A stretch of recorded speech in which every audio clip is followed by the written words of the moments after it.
वला युब्दीन ज़ीनतहुन्ना, जितना भी ज़ेबो ज़ीनत, जितना भी बनाओ सिंगार, जितनी भी लिपस्टिक, जितनी भी क्रीम, जितनी भी पाउडर, जितना भी जेवर और जितना भी खूबसूरत और अट्रैक्ट करने वाले कपड़े तुम्हें पहनना हो, अपने घर में पहन सकती हो, अपने शौहर के सामने पहन सकती हो, जितनी क्रीम लिपस्टिक लगा सकती हो लगा लो, जितना मेकअप करना चाहो कर सकती हो, लेकिन जब जरूरत के तहत घर से बाहर निकलो तो वला युब्दीन ज़ीनतहुन्ना, तो तुम्हारे बनाओ सिंगार, तुम्हारी ज़ेबो ज़ीनत गैर मर्दों के सामने जाहिर नहीं होनी चाहिए, गैर मर्दों के सामने नहीं आनी चाहिए। औरत का लिपस्टिक लगाकर घर से बाहर निकलना हराम, औरत का खुशबू लगाकर घर से बाहर निकलना हराम, औरत का इतर लगाकर परफ्यूम लगाकर घर से बाहर निकलना हराम। यहां तक कि औरत खुशबूदार कोई चीज, कोई तेल ही क्यों ना हो, डाबर आंवला या चमेली, अगर ये तेल भी लगाकर घर से बाहर निकलती है तो उसके लिए ये भी हराम। इस्लाम की मोहब्बत है तो मानो, नहीं है तो जो दिल चाहे करो। अल्लाह के नबी ने फरमाया जब शर्म हया किसी के अंदर से निकल जाती है तो उसका जो दिल चाहे वो कर सकता है, जब शर्म हया नहीं तो जो दिल चाहे करे।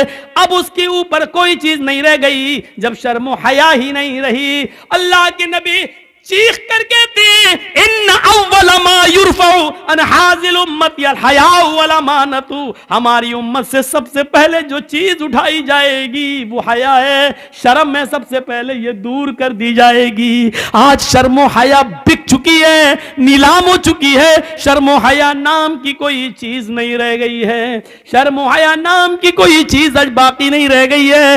आज लड़के और लड़कियां एक साथ गुफ्तगू करते हुए, साइकिल चला हुए, बातें करते हुए जा रहे हैं, ये शर्म हया नाम की कोई चीज नहीं रह गई है। वो एक दौर था, वो एक दौर था मेरे भाइयों कि जंग जमल के मौके पर जब हजरत आयशा एक जगह पर बैठी हुई थी और हजरत अली में जंग हो रही थी, हजरत अली रजी अल्लाह ताला अन्हु ने एक रुका, एक पर्चा, एक नोट लिखा और नोट लिखकर हजरत आयशा के भाई अब्दुर्रहमान को दिया और फरमाया कि ये अपनी बहन आयशा को देकर आओ, इसमें मैंने कुछ चीजें लिखवाई हैं, हजरत आयशा को वो पसंद आ जाए तो मुझे बता देना, इसमें हमने कुछ मशवरे लिखे हैं, हजरत आयशा अगर उन मशवरों से खुश हो जाए तो मुझे बताना। ओ मेरे नौजवान साथियों, आए मौजमपुर के लोगों, आए इस गांव में रहने वालों, आए बंगाल से जुड़ने वालों, सुनो, हजरत अब्दुर्रहमान हजरत आयशा के भाई हजरत अली का पर्चा लेकर आ रहे हैं, घोड़े पर बैठे हुए, घोड़े की पैर की ठोकरें धूल उड़ा रही हैं। उस धूल में हजरत आयशा समझ नहीं पाई कि इस घोड़े पर बैठकर कौन आ रहा है। हजरत आयशा ने जल्दी से पर्दा कर लिया और जल्दी से अपना चेहरा छिपा लिया और मुंह मोड़ लिया, और अब्दुर्रहमान आते हैं और उनके हाथ में पर्चा देते हैं, लीजिए ये पर्चा हजरत अली ने दिया है। हजरत आयशा ने उस पर्चे को लिया और पर्चा पढ़ने से पहले कहा, आय अल्लाह ये कौन सा दौर आ गया है, आय अल्लाह ये क्या जमाना आ गया है, अब लोग मेरे पास दिलेरी के साथ आना शुरू हो गए हैं, अब मेरे पास आने में शर्माते भी नहीं है, आय अल्लाह ये क्या देख रही हूं मैं कि लोग अब बिल्कुल निडर हो गए और लोग मेरे पास बरजस्ता आने लगे हैं। पहले आवाज देते थे, अपना नाम बताते थे, सब कुछ कहते थे, उसके बाद मेरे पास आते थे। अय अल्लाह, अब लोगों में इतनी जुर्रत और बेबाकी हो गई है, इतनी निडरता आ गई है कि अब डायरेक्ट हमसे पास आ गए और हमसे बातें करने लगे।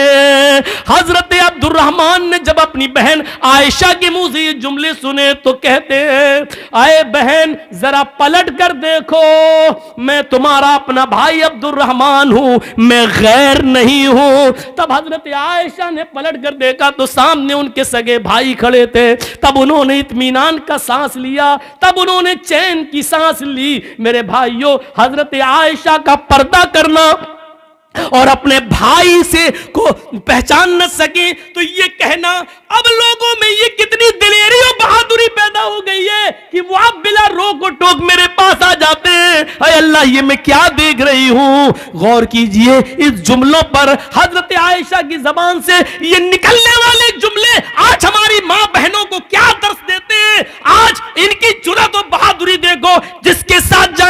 जाती है, जिसके साथ जाए टहल लेती है, जिसके साथ बैठना चाहे बाइक पे सवार हो जाती है, जिसके साथ जाना चाहे मार्केट में चली जाती है। जरा तसव्वुर करो मेरे प्यारे साथियों, हजरत आयशा तो अपने भाई से भी नहीं को भी नहीं देख रही हैं। जब पता चलता कि ये मेरे भाई है, तब उन्होंने चेहरा खोलकर अपने भाई को देखा, कहा कि अब कोई बात नहीं, अब शक मेरा दूर हो गया है। जरा तसव्वुर कीजिए, हजरत आयशा को यह भी पसंद नहीं कि कोई आए और बगैर मुझे अपना नाम बताए और बगैर इजाजत लिए हुए मुझसे मिले। मेरी मां बहनों, हमें सोचना पड़ेगा कि ये सब क्या है और आज हम किस दलदल में घुसे हुए हैं। तरक्की इसको नहीं कहा जा सकता है जिसको हम तरक्की का नाम दे रहे हैं। ये तरक्की नहीं है जिसको हम तरक्की कह रहे हैं। तरक्की आपको करना है तो 1400 साल पीछे की तरफ आपको जाना पड़ेगा। जैसा कि कल मैंने एक वाकया सुनाया था कि पाकिस्तान की एक लड़की जिसका नाम शहनाज है, आज भी वो पायलट है, लेकिन चेहरे का पर्दा करती है और हाथ में ग्लव्स पहनती है और हवाई जहाज उड़ाती है, सऊदीया तक की दूरी तय करती है।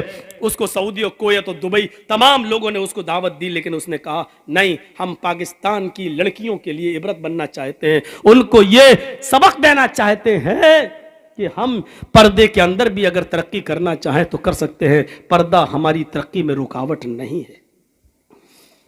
जरा तसव्वुर करिए आप, ये क्या चीज थी, ये कौन सा जज्बा था। अल्लाह के नबी ऐलान कर रहे हैं कि अन्निसाउ हिबालतु शैतान। अब क्या रह जाता है इस हदीस के बाद, इस जुमले के बाद अब क्या रह जाता है। मेरी बहनों, बुरा मत मानना, अल्लाह के नबी ने क्यों कहा है अन्निसाउ हिबालतु शैतान, औरतें ये शैतान की रस्सियां हैं। नहीं, तुम्हें बुरा नहीं मानना चाहिए, सारी औरतें इसमें शामिल है। क्या हमारी मां नहीं है? क्या जर्जीस की बहन नहीं है? क्या जर्जीस की मां नहीं है? औरतों में तो वो भी शामिल है। तो फिर ये क्यों समझती हो कि मैं तुम्हें कह रहा हूं शैतान की रस्सी, जहां अल्लाह के नबी सल्लल्लाहु अलैहि वसल्लम ने तुम्हें शैतान की रस्सी कहा है, वहां यह भी फरमाया है कि इन्नद दुनिया कुल्लुहा मताउन व खैरु मताइ दुनिया अल मरातु स्वालिहा। दुनिया सारी की सारी फायदा हासिल करने की चीज है और सबसे बेहतरीन पूंजी, सबसे बेहतरीन फायदा हासिल करने की चीज, जिससे फायदा उठाया जाए, वो नेक औरत है। गौर करो, ये भी कहा जहां शैतान का जाल का है, शैतान की रस्सी का है, वहां दुनिया की सबसे महबूब चीज भी तुम्हें बताया है। अब दोनों के फर्क को समझो। क्या कहा है?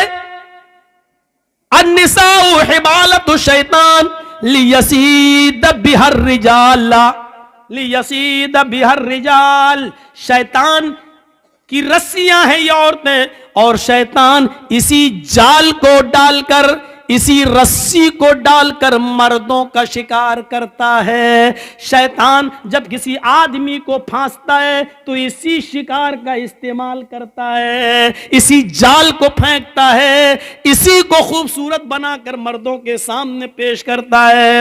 ये चीज चीख चीख कर अल्लाह के नबी ने कहा है, इसी के जरिए वो बहकाने की कोशिश करता है। और नहीं मानते हो तो सुनो, बैतुल मक़दिस फतह हो चुका है। मुसलमानों ने बैतुल मक़दिस को देखने के लिए हजरत उमर फारूक के पास खबर भेजी है, अमीरुल मोमिनीन बैतुल मक़दिस हमने फतह कर लिया है, आप आइए और आप 2 रकात नमाज इसमें पढ़ा दीजिए ताकि हम आपके पीछे नमाज पढ़ लें। बैतुल मुक़द्दस आइए।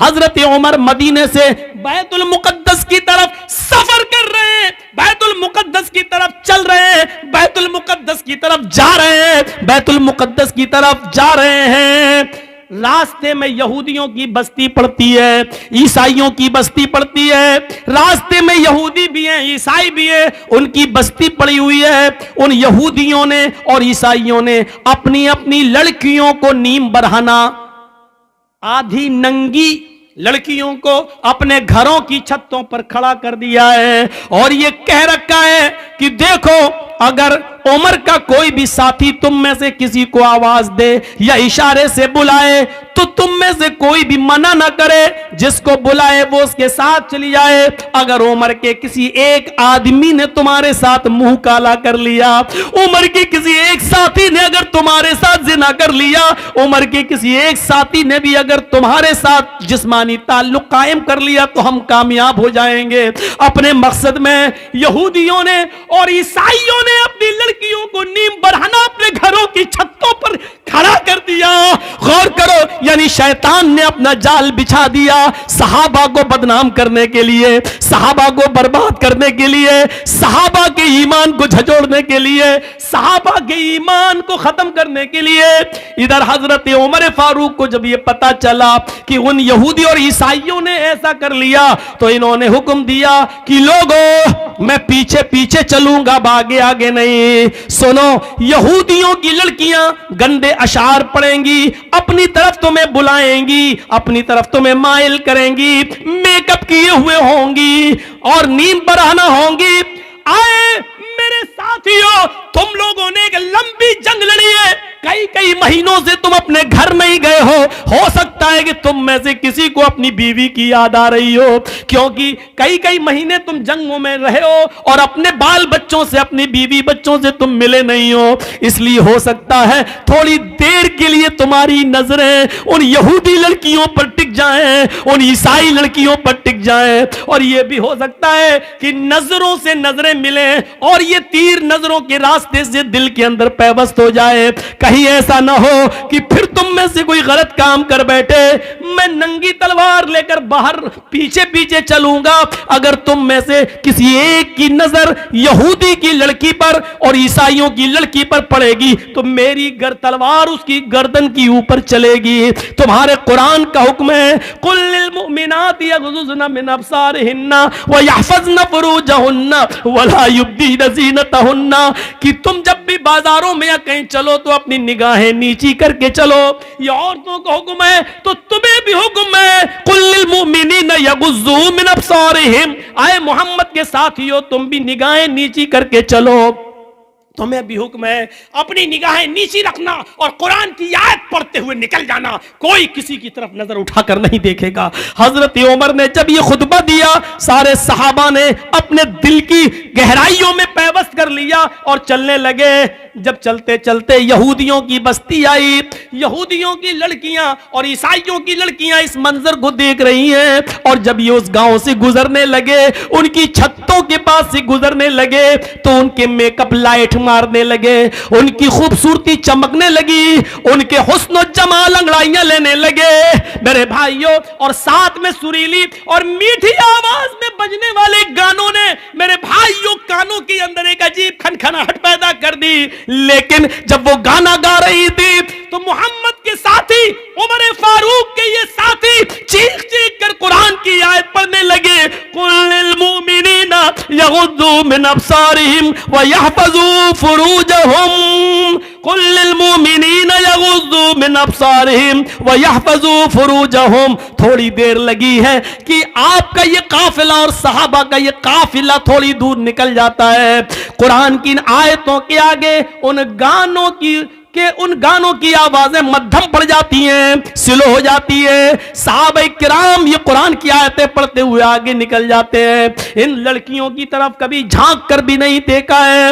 इन लड़कियों ने सोचा हमारे माँ बाप तो हमारी इज्जत का सौदा करने के लिए तैयार हो गए, लेकिन उमर के साथियों ने हमारी तरफ नजर उठाकर भी नहीं देखा, हमारी इज्जत और आबरू को महफूज रखा, किसी ने हमारी इज्जत और आबरू से खिलवाड़ नहीं किया। लिहाजा यही वो लोग हैं जो आगे भी हमारी शर्मगाह की, हमारी इज्जतों की हिफाजत करेंगे, हमारी बॉडी और हमारी जिस्मों की हिफाजत करेंगे, जिन्होंने हमें घास नहीं डाली। अगर हम इनकी बीवी बन जाएं, हम इनकी रफीक हयात बन जाएं, हम इनकी शरीक हयात बन जाएं, तो ये हमारा कितना एहतराम करेंगे। वो अपनी चादरें ओढ़कर अपना जिस्म छिपाकर घरों की छतों से नीचे उतरती हैं और भागती और दौड़ती दौड़ती हुई जाती है और कहती है, आए उमर के साथियों, आए उमर के साथियों, आए अमीरुल मोमिनीन के साथियों, अकेले कहां चले जा रहे हो? हमारी इज्जत व आबरू की हिफाजत करके हमारी तरफ नजरें उठाकर भी न देखे और चले जा रहे हो। हमारे माँ बाप ने तो हमारी इज्जतों का सौदा कर दिया था, लेकिन तुमने हमारी इज्जत व आबरू की तरफ नजर उठाकर भी नहीं देखा। तुम ही हमारी हिफाजत कर सकोगे। तुम्हारी पास जो किताब है वो किताब हमें एक नई जिंदगी दे सकती है। वो किताब ही हमारी जिंदगी में इनकलाब पैदा कर सकती है। वो किताब ही हमारी जिंदगी में एक नया रोल अदा कर सकती है। आए मोहम्मद के साथियों, मुझे भी अपने साथ लेते चलो। ऐसे नहीं ले जा सकते हो तो मैं कलमा पढ़ने के लिए तैयार हूं। अशहदु अल्ला इलाहा इल्लल्लाह व अशहदु अन्ना मुहम्मदन अब्दुहु व रसूलुहु। इन्होंने कलमा पढ़ा, फिर हजरत उमर फारूक ने उनको दर्स दिया। आए मेरी बहनों, तुमने कलमा पढ़कर इस्लाम कबूल कर लिया है, अब तुम अपनी बस्ती में रुकी रहो। हम बैतुल मुकद्दस से जब लौट कर वापस आएंगे और बैतुल मक़दिस से जब हम वापस मदीने की तरफ जाएंगे तो हम तुम्हारी शादियां करवाएंगे, हम तुम्हें किसी की बीवी बनवाएंगे और फिर तुम्हें भी अपने साथ लेकर चलेंगे। हाँ हाँ, इस्लाम ही तुम्हारी हिफाजत करेगा, इस्लाम ही के अंदर तुम्हें सुकून मिलेगा, इस्लाम ही तुम्हें इज्जत की जिंदगी देगा। मेरे प्यारे साथियों, गौर कीजिए आप, ये कुरान की आयत की वजह से और यहूदियों ने देखो कि ये जाल बिछा दिया था मुसलमान सहाबा को बर्बाद करने के लिए, लेकिन कुरान की आयतें पढ़ के ये निकल गए। इसी को अल्लाह के नबी ने कहा, औरतें शैतान का जाल हैं, वो इसी जाल को फेंक कर मर्दों का शिकार करता है। बहुत कम लोग हैं जो इस जाल से बच पाते हैं। अपने आप को बचाना है तो इस जाल को से बचना है। इसका यह मतलब नहीं कि तुम्हें बहुत बुरा कह दिया गया है, नहीं, तुम तो वो हो। यकीन मानिए, अब औरत को का दूसरा पहलू भी देखिए। एक तरफ शैतान का जाल है, लेकिन जब औरत इस्लाम के दायरे में आती है और ईमान उसके अंदर पैदा होता है तो ये औरत फिर वो चीज है जो फिरौन जैसे जालिम बादशाह के सामने निडर हो जाती है और सामने खड़ी हो जाती है। जब फिरौन की बच्ची को कंगी करते हुए आसिया के हाथ से कंगी गिर जाती है और वो जमीन से कंगी उठाते हुए उसके मुंह से निकलता है बिस्मिल्लाह, बिस्मिल्लाह, तो फिरौन की बच्ची कहती है, तुमने ये किसका नाम लिया? कहा, मैंने अल्लाह का नाम लिया, अपने रब का नाम लिया। फिरौन की बच्ची कहती है, यानी मेरे बाप का। आसिया कहती है, नहीं, उस अल्लाह का जो मेरा भी अल्लाह और तेरे बाप का भी अल्लाह है। फिर उसने अपने बाप से अपनी आसिया की शिकायत की। फिरौन ने तलब कर दिया। जब तलब कर लिया तो फिरौन के सामने खड़ी होकर ललकारती और कहती है कि हां, मेरा अल्लाह तेरा अल्लाह वही है जिसने हमें भी पैदा किया और तुझे भी पैदा किया है। ये औरत फिर लरसती नहीं, कांपती नहीं, सताया गया, मारा गया, लेकिन फिर नहीं तब्दील होती है। फिर आग जलाई जाती है, उसके सामने एक आदमी को लाकर पकड़कर डाला जाता है, वो फौरन चुरमुरा जाता है। आसिया बदलती है कि नहीं बदलती है? बोल, चेंज होती है या नहीं होती है? जवाब देती है कि नहीं। छोटा सा बच्चा उससे छीन लिया जाता है, थोड़ी देर के लिए सिसक जाती है कि अब मेरी बच्ची आग के हवाले कर दी जाएगी। थोड़ी देर के लिए कांप जाती है, लेकिन अल्लाह ने उस बच्ची को कुव्वत गोयाई दी। मां डरो नहीं, हमें जलाया जाएगा, लेकिन ये तकलीफ थोड़ी देर के लिए है, जन्नत की नेमतें हमारा इंतजार कर रही है। मां कूद जाना, छलांग लगा देना। जब छोटी सी बच्ची ये बोली तो मां में और हिम्मत पैदा हो गई। मां को भी जला दिया गया, बच्ची को भी जला दिया गया। अगर शैतान का जाल कहा है तो वो अपने मकरो फरेब की वजह से, लेकिन औरत वो है जब उसके अंदर ईमान जागता है तो फिरौन के सामने भी वो ललकारती है। उसके सामने नबूरद आज़मा रहती है और फिरौन को अल्लाह मानने से इनकार कर देती है। औरत में जब ईमान पैदा होता है तो वो आसमा बनती है, और वो आसमा बनती है अबू बकर की साली आयशा की बहन, अबू बकर की बेटी आयशा की बहन और मोहम्मद रसूलुल्लाह की साली। गौर करो, जब उसके बेटे अब्दुल्ला को हज्जाज इब्ने यूसुफ ने तीर मार के जख्मी कर दिया और उसकी गर्दन काट दी और काबे की दीवार पे लटका दिया, बुलाया अस्मा को, बुलाओ। 100 साल की हो चुकी थी उस वक्त अस्मा, कमर झुक चुकी थी, लाठी लेकर चलती थी। अय हज्जाज तूने क्यों बुलाया? अय हज्जाज तूने मुझे क्यों बुलाया? का तेरा बेटा कत्ल कर दिया गया। मुस्कुरा के कहती है अल्लाह के शेर कभी कत्ल नहीं होते हैं, यकीन नहीं आता है। कहा नहीं। कहा अपने बेटे की कटी हुई गर्दन देखेगी? कहती है दिखा कहां है? काबे की दीवार की तरफ इशारा किया कि देख। वो बुढ़िया की कमर झुकी हुई थी, सही से गर्दन नहीं उठा पा रही थी, लाठी उसने छोड़ दी और सीधे खड़ी हुई। अल्लाह ने उसकी कमर को सीधे कर दिया, खड़ी हो जाती है। 100 साल की बूढ़ी है, एक भी दांत नहीं गिराए, आंखों की रोशनी कम नहीं हुई है, अपने बेटे की कटी हुई गर्दन काबे की दीवार पे देखती है। पहले हंसती है फिर रोती है। हज्जाज ने पूछा आए अस्मा, मैंने तुझे रोका था कि अपने बेटे को मेरे खिलाफ बगावत पर मत उतार, लेकिन तू नहीं मानी। तूने अपने बेटे को ज़िरा पहनने तक से मना कर दिया कि बेटे लोहे की ज़िरा पहनने की क्या जरूरत है, तीर सीने पे लगता है तो लगने दे। तूने मेरे खिलाफ उसको उकसाया, देख अपने बेटे की गर्दन लटकी हुई और आज क्यों रो रही है। ये हंसने और रोने का सबब मुझे पता नहीं चला, क्यों पहले हंसती है और बाद में रोती है। कहती है हज्जाज ये तू नहीं समझेगा। हज्जाज ने कहा वही तो समझना चाहता हूं। आय अस्मा जा रही है तो जा, अपने बेटे के ये बेटे की गर्दन उसकी बॉडी तेरे घर पहुंचा दी जाएगी, जनाजा वनाजा पढ़कर उसको दफना दिया जाए, लेकिन हंसने और रोने की वजह बता। तो यही अस्मा है जो हंसने की वजह बताती है कि आय हज्जाज अपने बेटे की खुशकिस्मती पे हंस रही हूं, और रोई इसलिए कि वो मेरी बदकिस्मती है, अपनी बदकिस्मती पे रो रही हूं। हज्जाज ने कहा तेरे बेटे की खुशकिस्मती क्या है? उसकी गर्दन तो कट गई और तू खुशकिस्मती कह रही है, और तेरी बदकिस्मती क्या जो तू रो रही है? उसने कहा हज्जाज मेरे बेटे की खुशकिस्मती है कि गर्दन कटने के बाद, जान छीनने के बाद, उसके जिस्म को, उसकी गर्दन को उसके जिस्म से अलग करने के बाद, सब कुछ छीनने के बाद भी तूने मेरे बेटे की मुस्कुराहट नहीं छीन सका है। आय हज्जाज काबे की दीवार पे लटका हुआ मेरे बेटे की गर्दन मुस्कुराते हुए कह रही है अभी शहीद के मरने का वक्त नहीं आया है। अल्लाह की राह में जो कत्ल कर दिया जाए वो मरता कहां है, वो तो जिंदा है।